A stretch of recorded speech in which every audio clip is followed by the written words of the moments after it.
कुंभ मेला 2025 प्रयागराज चालू है, जबकि कुंभ मेला 13 जनवरी से लेकर 16 फरवरी 2025 तक चलता रहेगा। लगातार कुंभ मेले में श्रद्धालु, साधु, संत, महात्मा सभी लोग अमृत स्नान कर रहे हैं, जबकि कुंभ मेले में नई नई तरह की खोज खबरें जारी रहती हैं। कभी साधु, कभी साध्वी, कभी श्रद्धालु, कभी सामान बेचने वाले लोगों को लगातार इंटरव्यू चालू रहते हैं, क्योंकि ये पावन नगरी प्रयागराज तीर्थराज की धरती है। यहाँ पर कोई ना कोई अपने आप एक ना एक चीज़ वायरल होती रहती है। सबसे पहले आपने देखा था हर्षा रिछारिया, जो कि अपने आप को साध्वी के रूप में पहले पेश किया था, लेकिन उसके बाद वो अपने आप को कोसती नज़र आई और सभी देश में भक्तों ने उनसे कहा कि अगर साध्वी नहीं है तो वे रथ पर क्यों बैठी थी। उसके बाद आईआईटी बाबा अभय सिंह चर्चा में आए। उन्होंने कहा कि वह अपने आईआईटी मुंबई से करने के बाद कनाडा में लाखों का पैकेज छोड़ने के बाद एक सन्यासी के रूप में उभरे थे और वह आध्यात्मिक जीवन बिताना चाहते थे, लेकिन उनके पिता उन्हें अपना आध्यात्मिक जीवन बिताना नहीं चाहने देते थे। इस खातिर वह अपना घर बार सब पैसा मोह माया सब छोड़कर सन्यासी रूप में धारण कर लिया। आईआईटी बाबा अब सत्य के मार्ग पर और एक महान सन्यासी के रूप में अपनी पेशकश की है। उसके बाद इंदौर की रहने वाली सोनालिका बहुत ही विख्यात हुई। सोनालिका, जो कि इंदौर में एक गरीब परिवार से आती है, उनका पूरा परिवार कुंभ मेला 2025 में एक व्यवसाय के कार्य से आया।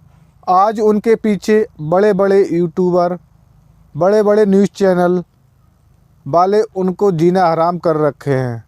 कभी वो मास्क लगाकर अपनी माला बेचती हैं, कभी चेहरा छिपाकर।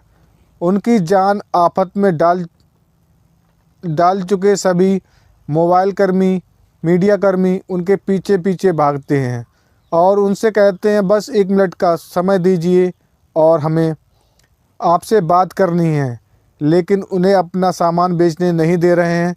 इससे तंग आकर सोनालिका का कहना है कि वह अब अपने घर जा रही है, और क्योंकि उनका खाना पीना अब उनसे कमाया नहीं जा रहा है। उनके परिवार में उनकी बहनें, माता भी आई हुई हैं। सभी लोग व्यवसाय करने के हिसाब से आए थे और अपना रोज़गार प्राप्त कर रहे थे, लेकिन जब पहली बार एक यूट्यूबर ने उनसे बात की तो वह इतनी वायरल हो गई, सभी लोग उन्हें ऐश्वर्या राय कहने लगे।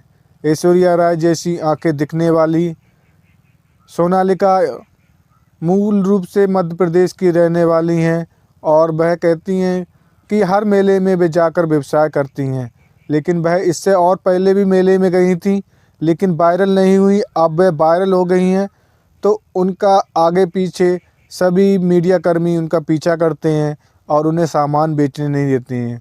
उनकी माँ का कहना है कि हमारी लड़की सभी इसी की तरह हैं, लेकिन सोनालिका वायरल हो गई है, इसलिए सभी लोग इसे परेशान करते हैं। कुछ लोग ये भी कमेंट करते हैं कि हम उसे उठाकर ले जाएंगे, और लेकिन सोनालिका ने कहा कि हम हिम्मतवार हैं कि हम नहीं जाएंगे कुंभ छोड़कर और अपना व्यवसाय करेंगे। अब इतनी वायरल होने के बाद एक बार ऐसी नौबत आ गई कि सोनालिका के पीछे लगभग 20-25 मीडिया कर्मी और यूट्यूबर पीछे पड़ गए, और जब जाकर उनने बाबा की शरण ली, बाबा जी ने कहा कि अभी वो इंटरव्यू नहीं देगी, आप लोग यहाँ से जाएं। तब जाकर वो आराम से बाबा जी के अखाड़े में पहुँच पाई और अपने आप को बचा पाई। अब सोनालिका का कहना है कि वह अब कैसे करे, व्यापार कैसे करे, लेकिन इस समय वह वायरल है, पूरे भारत और दुनिया में वायरल हो चुकी। कुंभ मेले की माला बेचने वाली सोनालिका का क्या होता है, इस पर असर देखते हैं। ये तो साधु संत और महात्मा की नगरी में प्रयागराज में पहुंच चुकी है, और वायरल होने के बाद उसकी ज़िंदगी पर कितना असर पड़ेगा ये तो अब आगे पता चलेगा। इसी के साथ